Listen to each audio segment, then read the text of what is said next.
And to cap the night off, we got UNC, who's 2-3, UNC Cal, who's 4-2. Cal favored by 10 points on ESPN. Gio Lopez has gone 42 of 67 for the Tar Heels, thrown for 430 yards, 3 touchdowns, 3 interceptions. Demon June on the ground is at 38 carries for 266 yards and a touchdown. And Jordan Ships at 18 catches for 234 yards and 2 touchdowns. JKW for the Golden Bears gone 130 of 209, thrown for 1,487 yards, 9 touchdowns, 7 interceptions. Kendrick Raphael is at 93 carries for 414 yards and 4 touchdowns. And Trent Grizzle is at 24 catches for 400 yards and a touchdown. Cal's 2-0 against UNC all time. They played in 2017 and 2018. They are 2-0 in one-possession football games, so both the games have been close, and they are 1-0 when playing at Cal. Wilcox also was the head coach during those years as well, and he's 2-0. So I think what's going to be really interesting for Cal, again, that loss to San Diego State really hurts, right? Maybe it won't hurt as much as it thought at the moment. They're 5-1 right now at San Diego State. They look like a legit contender in the Mountain West. Maybe San Diego State wins the Mountain West. Seems unlikely, but if that were to happen, it's not the worst loss to have on your resume.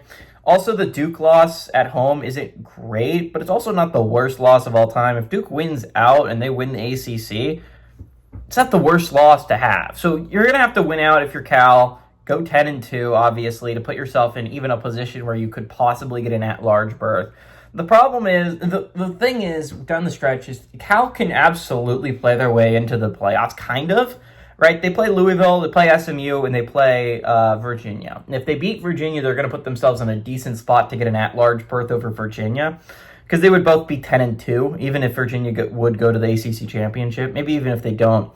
If you're talking about it from that front, I think Cal has a decent shot. They're gonna have to get lucky, right? The SEC and the Big Ten are gonna have to start knocking some teams out of themselves, and the Big 12 as well. But if Cal wins out, they can put themselves in a decent spot. The thing is, I don't think they win out. I think Cal is not a great football team. I think they're a bowl team, but I don't think this is a great football team. But if we're going to talk about the fact is that I think we could be talking about them for a couple more weeks, because then they play UNC. I think one of the worst teams in all of the Power Four. I think the worst team in the ACC for sure. And Cal plays Virginia Tech the week after. I think it's very realistic that we're still talking about this team into November, which is crazy to think about the Golden Bears because they're just not that good. Their only win so far on the resume that's kind of decent is the win over Minnesota at home. As long as Minnesota stays solid in the Big Ten, that could be a big out-of-conference pickup for them. But I still think this is a Golden Bears team that's just not that great overall. I think they're going to get humbled when they play Louisville and SMU and Virginia.